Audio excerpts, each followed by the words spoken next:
नमस्कार दोस्तों, मैं हूं परविंदर सैनी। दोस्तों, आज हमारे साथ बेहद ही खास मेहमान मौजूद है। हमारे साथ बहादुरगढ़ से विधायक राजेश जून जी हमारे साथ हैं। अगर हम झज्जर जिले की बात करते हैं तो झज्जर में एकमात्र ऐसे विधायक हैं जो सरकार के साथ चल रहे हैं। राजेश जी, आपका स्वागत है। धन्यवाद जी पत्रकार साहब। राजेश जी, सबसे पहले आपको नए साल की बहुत बहुत शुभकामनाएं। मेरी तरफ से भी आपको, आपके पूरे पत्रकार परिवार को और सभी दर्शकों को नववर्ष 2026 की बहुत बहुत हार्दिक शुभकामनाएं। विधायक जी, तकरीबन सरकार को 1.5 साल के आसपास जो है समय बीत गया है, तो अगर हम बहादुरगढ़ की बात करते हैं तो बहादुरगढ़ में कैसा रहा है ये समय? देखो, 1.5 साल, हाँ 1.25 साल सरकार को हो गया है और इस बहादुरगढ़ की सम्मानित जनता ने मुझे बहादुरगढ़ का दायित्व सौंप रखा है विकास कार्य के लिए।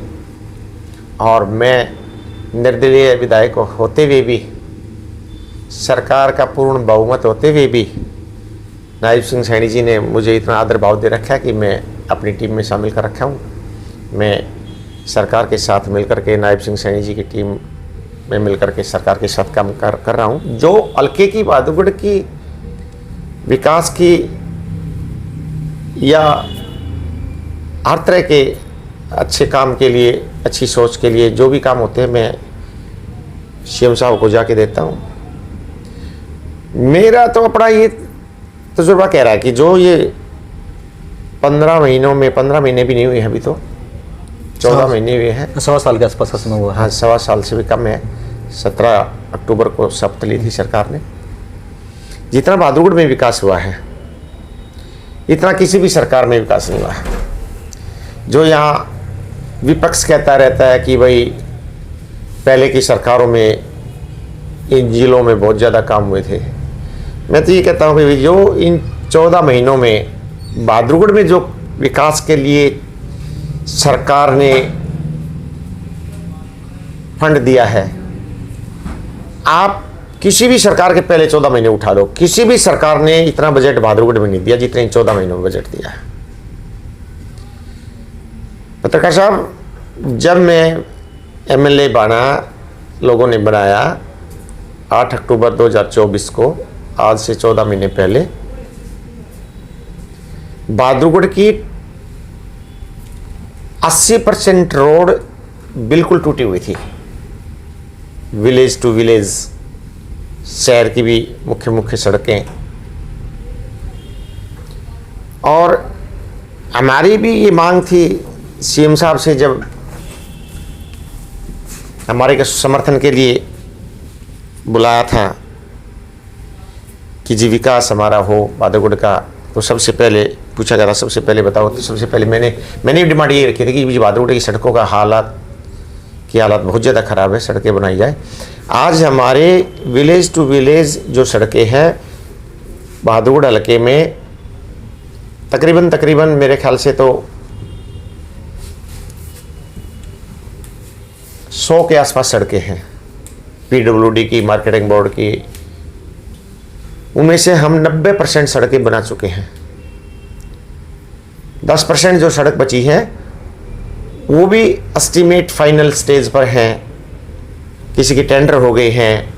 अब ये ठंड के कारण ये जरूर 2 महीने का ब्रेक आएगा, लेकिन लगभग मार्च अप्रैल तक हमारी 100% सड़कें बहादुरगढ़ के कंप्लीट हो जाएंगी। अगर हमें अनुमान लगाए तो कितना बजट आप खर्च कर चुके हो टाइम में?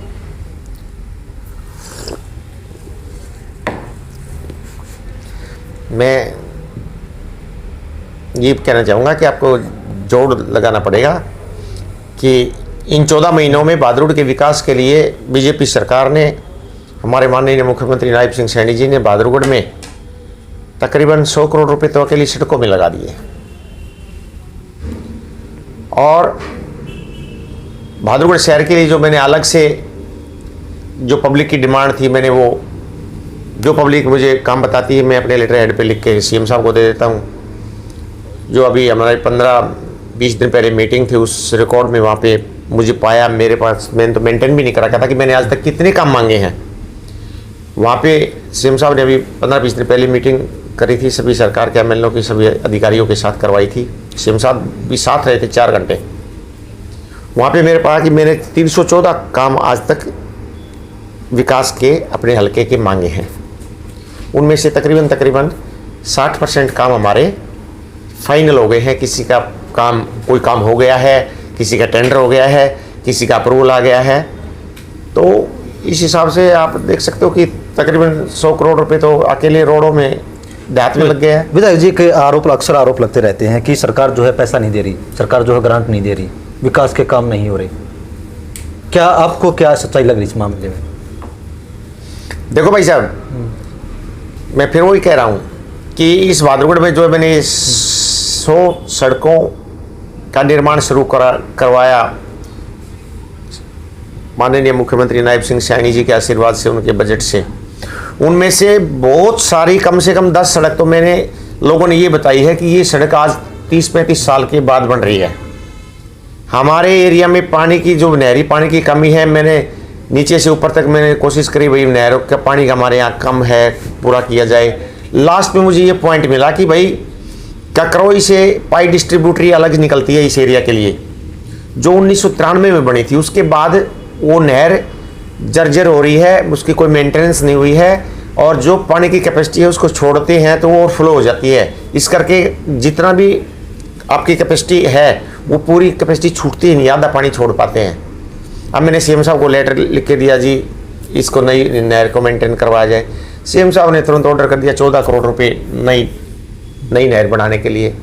या हमने शहर में, हमारे पीछे एक बहुत बड़ी एक डकैती जो चोरी हुई थी एक ज्वेलर्स भाई के यहाँ, उसके बारे में मैंने सीएम साहब से कहा कि जी माहौल ख़राब हो रहा है। तो सीएम साहब ने पूछा तो बोलो क्या चाहिए, कौन ऑफिसर चाहिए, किस बारे में आपकी मदद करनी है। मैंने सीसीटीवी कैमरे के बारे में जिक्र किया। 12 करोड़ रुपए का बजट सीसीटीवी कैमरे के लिए पास कर दिया।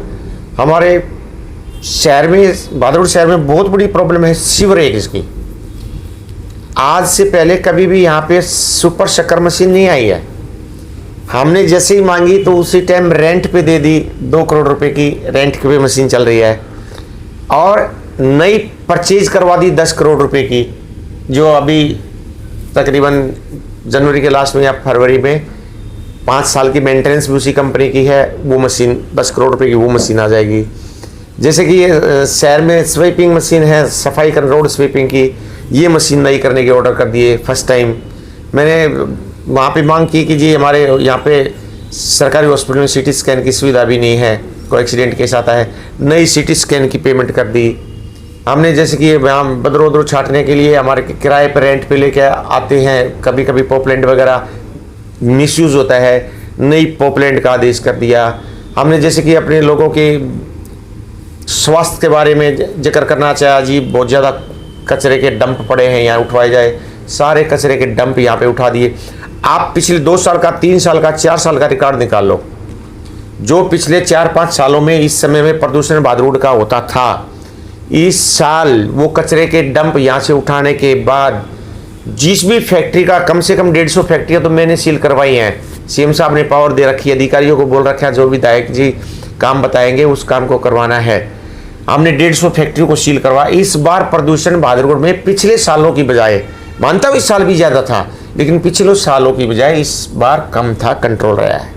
विधायक जी, मैं आपको थोड़ा पीछे ले जाना चाहूँगा। चुनाव के वक्त की मैं थोड़ी बात चर्चा करना चाहूँगा कि आपकी टिकट जो है वो क्यों कटी थी, क्योंकि हुड्डा साहब ने पहले आपसे कहा था कि आपकी टिकट कंफर्म है, तो वजह क्या रही थी, क्या डिस्प्यूट था वो? मैं तो आज ये महसूस करता हूँ, जो मेरी टिकट की चोरी करी कांग्रेस वालों ने, जो मेरे को एक बेका के फुसला के मेरे को ठगा गया 2019 में। मेरे को ऐन मौके पर, जब मेरे कल मुझे सिंबल मिलना था और आज मुझे बैठा दिया, ये वादा करके कि 2024 में आपको टिकट देंगे। 5 साल मेरे से एक अच्छे वर्कर के तौर पे काम लिया और फिर टिकट ना दी, तो मैं तो यही शुक्र करता हूँ भगवान का, भाई मेरे साथ जो हुआ ना बहुत अच्छा हुआ। अगर मुझे कांग्रेस की टिकट मिल जाती तो इस बादरगढ़ का विकास ही नहीं होता। मैं कांग्रेस का एमएलए बन जाता और मतलब वो मान लो सारा काम खराब हो जाता। क्या कोई षड्यंत्र था इसके पीछे? शुक्रगुजार हूँ जिन षड्यंत्रकारियों ने, जिन्होंने मुझे टिकट नहीं दी कांग्रेस की, धन्यवाद करता हूँ उन्होंने जो मुझे नहीं दी। मुझे नायब सिंह सैनी जी के जितने एक अच्छे आदमी, जो सर्व जातीय आदमी हैं, सर्व समाज की सोच रखने वाले आदमी हैं नायब सिंह सैनी जी, उनकी टीम में उनका साथ मुझे मिल गया, उनकी टीम में काम करने का मुझे मौका मिला। विधायक जी, एक सवाल जो है कांग्रेस वाले अक्सर उठाते हैं कि वोट चोरी हुई है, तो क्या लगता है कि आपकी वोट चोरी हुई है? कांग्रेस वाले तो कह रहे हैं वोट चोरी है, यहाँ तो कांग्रेस वालों ने जुबान चोरी कर ली। मेरे साथ एक पंचायती रूप में जुबान दी थी कि आपको टिकट देंगे, तो उन्होंने पंचायत की चौपाल की जो जुबान चोरी कर ली। वो वोट चोरी किसको कहेंगे? वो तो खुद एक इलेक्शन को चोरी कर लेंगे। ऐसे समाज में बैठ करके फैसला करे, उससे मुकरना ये बहुत बड़ा धोखा होता है। तो वो वोट चोरी कह रहे हैं, तो वो देखो लोगों को हमेशा बरगलाने का काम है, लोगों को मिसगाइड करने का काम कर रहे हैं। वोट चोरी कोई नहीं हुई है। हमारे अभी जो हमारा सेशन चल रहा था उसमें हमारे माननीय कैबिनेट मंत्री जी कृष्ण बेदी जी हैं, उन्होंने वोट चोरी का जवाब दिया था कि 90 विधानसभा में जो कांग्रेस के अध्यक्ष और जो कांग्रेस के नेता प्रतिपक्ष हैं वो तो 48 जगह तो वोट मांगने गए, 42 जगह तो वोट मांगने ही नहीं गए, तो वोट चोरी कहाँ गए? तो उनका खुद का षड्यंत्र था। कैसे क्या वो किस दबाव में, किस सोच में उन्होंने कांग्रेस का वो खुद ही शासन लाना नहीं चाह रहे थे। और ये मैं तो कहता हूँ कि ये हरियाणा के हरियाणा वासियों की किस्मत अच्छी थी जो कांग्रेस की सरकार ना बन करके फिर से बीजेपी सरकार को मौका मिला है। नायब सिंह सैनी जी जैसे मुख्यमंत्री बने हैं। नायब सिंह सैनी जी जैसी अच्छी सोच का मुख्यमंत्री मिलना बहुत बड़ी बात है जी। विधायक जी, जिस तरीके से अभय चौटाला खासकर सवाल उठाते हैं कि बीजेपी और कांग्रेस की जो है आपसी तालमेल या सेटिंग से सरकार बनी है, तो क्या आपको ये लगता है? नहीं, मुझे नहीं लगता। मुझे तो लगता है कि बीजेपी को वोट दे रहा है आम आदमी, हर धर्म का आदमी, हर वर्ग का आदमी, हर बरादरी का आदमी, गरीब आदमी भी, अमीर आदमी भी, सब दे रहा है। और दूसरी पार्टियों के तो अपने भाई अपने अपने ग्रुप बटे हुए हैं, वो ग्रुप में हैं, कोई किसी के। यहाँ आप देखो ना, बीजेपी सरकार ने जो हमारे जैसे आप जैसे ऐसे आदमी हैं जो अच्छी मेहनत करके 10 लाख रुपए 12 लाख रुपए साल में कमा लेते हैं, लाख रुपए महीना, उनका भी टैक्स फ्री कर दिया। कितनी बड़ी बात है, 10-12 लाख रुपए की, जो तो नहीं तो पिछली सरकारों में तो उसको 1.5 लाख रुपए टैक्स भरना पड़ता था 10 लाख रुपए पे। अब जो गरीब आदमी है उसके लिए कितनी सुविधा दी है। अब परसों भी एक नया फैसला ला दिया लाडो लक्ष्मी में कि भाई जिस महिला के बेटा बेटी अगर 80% नंबर सरकारी स्कूल में पढ़ते हैं, 80% नंबर लेते हैं, उसको भी लाडो लक्ष्मी में योजना में शामिल किया जाएगा। और बाकी स्कीमों का तो आपको पता ही है, एक से एक अच्छी स्कीम है। तो अब गरीब आदमी का इलाज का मामला कितना बड़ा मामला था। गरीब आदमी मैंने इतने मरते देखे थे जिसका अचानक हार्ट अटैक आ गया। यहाँ पे सरकारी हॉस्पिटल में तो झज्जर जिले में कोई सुविधा है नहीं हार्ट अटैक की, एंजियोप्लास्टी होने की। प्राइवेट हॉस्पिटलों में है, प्राइवेट हॉस्पिटल में सीधा 1.25 लाख रुपए का खर्चा, आदमी के पास पैसे नहीं है। अब इस सरकार ने कितना बड़ा कदम उठा दिया। 5 लाख रुपए तक का मोटी मोटी जो मेन बीमारी है उन बीमारियों पर आयुष्मान से फ्री इलाज होगा। हार्ट अटैक वाला आदमी अब पैसे की कमी में कोई भी नहीं मरता है, गरीब आदमी, जो कि इस सरकार से पहले बहुत आदमी पैसे की कमी में मरते थे। इस तरह की बहुत ज़्यादा अच्छी चीज़। विधायक जी, आजकल भूपेंद्र सिंह हुड्डा की बात करें या दीपेंद्र हुड्डा की बात करें तो 2 सवालों को वो अक्सर उठा रहे हैं। उन्होंने 1 तारीख को भी उठाया, 2-3 दिन पहले भी उठाया कि एक तो कि राशन कार्ड जो है बीपीएल कार्ड के वो बहुत ज़्यादा काटे गए हैं, और दूसरी बात है कि जो बाहर के व्यक्ति हैं, जो बाहर के जो लोग हैं, उन्हें नौकरियां दी जा रही है हरियाणा में, हरियाणा के लोगों का हक मारा जा रहा है। तो क्या आपको ऐसा लग रहा है कि ऐसा प्रदेश में हो रहा है? राशन कार्ड की जो बात है, अगर आप कोई फैसला लोगे, आप खुद कोई भी जो भी छोटा मोटा भी काम करते हैं, आप किसी में देख लो, आपने जो भी स्कीम लागू करनी है, आपने जो लागू करेंगे एकदम वो लागू कर दिए, लेकिन उसकी छटनी तो हमेशा करनी पड़ती है। अगर ये गरीबी रेखा की एक स्कीम, बहुत अच्छी स्कीम सरकार ने दी, उसके पहले इस सरकार से पहले पीले कार्ड बनते ही कहाँ थे? गरीबी रेखा वालों को राशन कार्ड ही नहीं बनते थे। बड़ी बड़ी अप्रोच लगती थी, मेरा पीला कार्ड बन जाए। किसके बनते थे? असली हकदारों के, गरीब आदमियों के बनते नहीं थे। बड़े बड़े ठेकेदारों के, जो प्रधान जी के अच्छे अच्छे गुजारे वाले आदमियों के बनते थे, उनकी सिफारिश से बनते थे। अब बहुत ज़्यादा लोगों को हक दिया गया, भाई जो गरीब है उनको बना दो, उनके सबके गरीबी रेखा के, और उन गरीब आदमियों को इतनी सुविधा दे दो सरकार की तरफ से, ये सुविधा वो सुविधा। लेकिन उसमें कहीं अगर कोई गलत आदमी बनवा गया है तो उसकी छटनी की गई है। छटनी में अगर कोई गलत फायदा उठा रहा है तो उसको रोका गया है, कोई नहीं कटा गया है।